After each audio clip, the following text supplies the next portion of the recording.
One thing that saddens me when it comes to independent filmmakers is when the quality of their products start to diminish. I first noticed when directors like Ted V. Michaels and Nick Millard switched from film to video, and it seemed as if not much care was taken into consideration. But what about those who started in video, like the Polonia brothers in this case? Not to crap on the Polonias or any director previously mentioned, but the Polonias tend to have a hit or miss track record.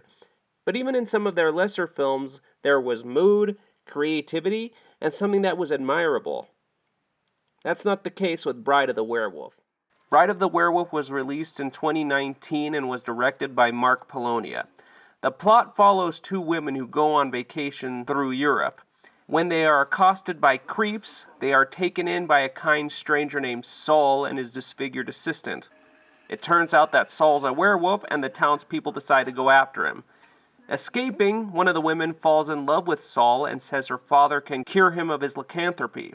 However, the doctor wants to use the werewolf blood to resurrect a mummy which goes on a rampage, and only the werewolf can stop it. Upon first glance, the film bears a striking resemblance to the werewolf films of Paul Naschy, and it takes many beats from Walpurgis Night, aka Werewolf vs. the Vampire Woman, especially the werewolf having an assistant and a main character falling in love with him. Plus, many of Naschy's werewolf films have been fighting another monster, whether it be a yeti, a vampire, or another werewolf. And in this case, it's a mummy, which was done in Assignment Terror. Now, with that plot description, this sounds like a good concept for a movie. One problem: there is absolutely no love behind the camera.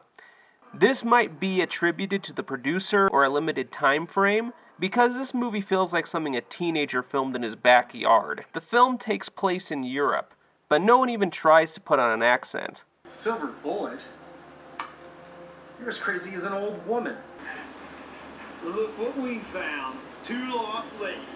Bastards! You have no right to do this! She's got a spirit. I like that. There is a scene that takes place in a bar, but it looks more like the back room of a convention center. Saul is supposed to live in an outdated house that needs fire to warm the water, but there is a flat screen TV on the wall and a modern tractor in the modern garage.